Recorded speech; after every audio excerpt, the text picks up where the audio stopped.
When I got to my house, my mother asked me what was wrong, and I wasn't about to tell her Calvin Jefferson. I couldn't. I know what you're thinking. Bullies should be snitched on, especially like if you don't feel like you can back them down. And honestly, I agree. But in that moment, I'm thinking about me, about how my name would go from Lucas Mucus, which was what he called me, to Snot as soon as my mother showed up at the school, all mommed out, ready to see who's teasing her baby. She'd probably be wearing her mommiest of mom clothes, like them sneakers she swear cool, even though I kept telling her they're not. And they say she, and then she say they comfortable. And then I say that's why they ain't cool. And then I'd get called out of class over intercom, and then Kelvin and I would have to sit down in the principal's office or worse, the nurse's office, and talk about our feelings. And I would be okay with talking about mine because they were proud they were being hurt every single day. But he would probably go back to class and tell everybody I was crying and that I snitched on him, that my mother with the busted shoes came to beg him to be nice to me. The fly boy ain't nothing but a cry boy. Wah, wah, wah. And it ain't, and I ain't need that. So I told her I was just practicing. Practicing for what? She looked at me and I could tell she was looking for the lie. I said I'm practicing for sports. Sports? Just sports? Who says that? Me. That's who. What can I say? What could I have said back other than that I was practicing for being out of breath, practicing for not getting crushed by a dude twice my size, and having my dad's chain, snatched. So yeah, it was sports.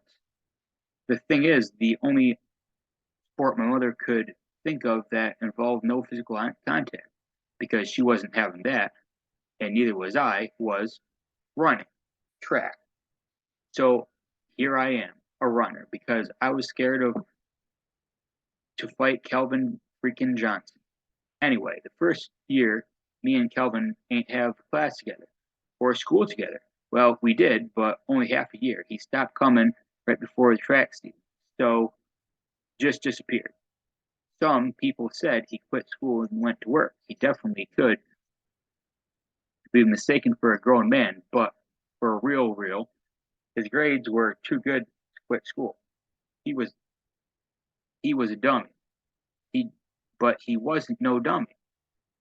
Some people said he was in juvie, but I didn't believe that either. Other people said they heard teachers talking about he had stuff going on at home. Whether people say stuff on at home, that means bad stuff. And because of that, Kelvin had to move in with his grandfather, and that made more sense. All I know is I was glad he was gone.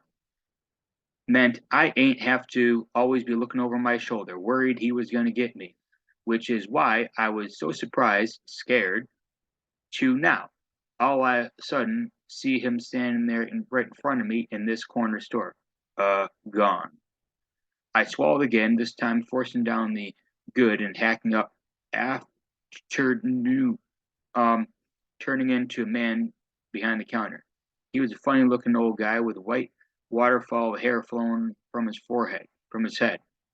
His face was friendly, but his skin was loose like a trash bag with a basketball in it. Get it together. Start over. Sir, good afternoon. I tried to save the smile, but it was too late.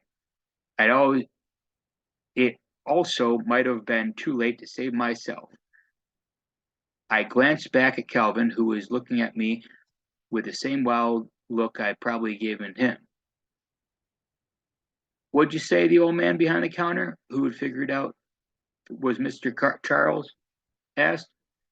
I wasn't until then that I realized how loud it was in the store. There was a TV behind the counter showing something old, something black and white, something involving horses. What are you doing here? Cream filled, filling, Calvin said. He cocked his head cocked, his eyes getting small. Hey, what you doing here? I shot back, my eyes going big. Y'all know each other, Ghost said. He was coming toward me with his hand out. He was dusty and his t-shirt spotted with sweat, big, both theirs, but Calvin always looked like that. Yeah, unfortunately, I muttered, slapping Ghost's hand, but it was so loud in that place he probably ain't hearing me. What'd you say? The man behind the counter shouted. Oh, I turned back to what I was supposed to be doing here, which was delivering a cowboy hat made of fruit. I have to deliver I have a delivery for Mr. Charles. I'm Mr. Charles, but I didn't order anything unless you got extra toilet paper because I'm missing some of my toilet paper order. He pressed his fingertips to a piece of paper on the counter. No, no, we found the rest of that in a different box, Ghost said, brushing dust from his shirt. What? I said we found it. We found the TP, Ghost shouted. You fought the TV? It's right here. Been here for years. Toilet paper's what we're looking for, but don't worry. I think maybe this young man has brought it. Mr. Charles smiled. I was so confused. Mr. Charles turned back to me, leaning over the counter. That was a joke, son. I know you aren't delivering toilet paper.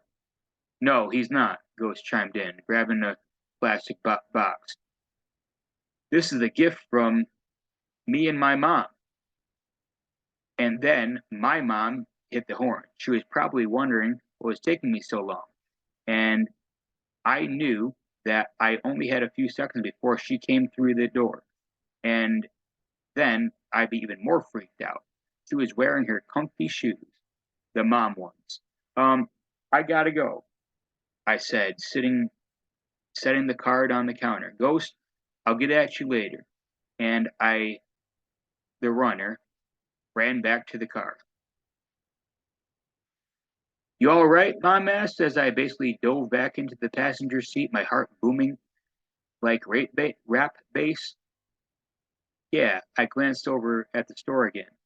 The old man, Mr. Charles, had come around the counter, was hugging Ghost.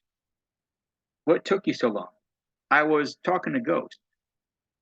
Not about cowboy hats, just talking.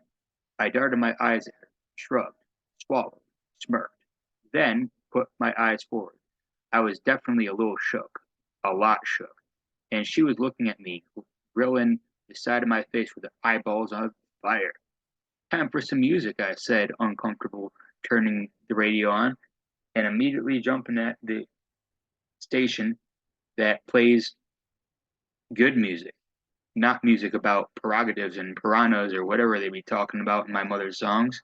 Oh boy, Mom groaned, finally pulling away from the store. Time for some boomity bump, bump bump, yeah yeah yeah, ooh ooh skirt skirt music you love so much. Let's hope it don't make me nauseous. She bobbed her head ridiculously hard to the beat. Use your words, child, use your words, she yelled at the radio. I tried before to use my words, even though my mother wasn't talking to me. That's what I wanted to say. I tried before to use my words, and my words almost got me crushed by Calvin Johnson. I always thought the thing about lightning bolts was that they were electric enough to spark to never have to speak. I thought they could just strike, could just set fire and disappear.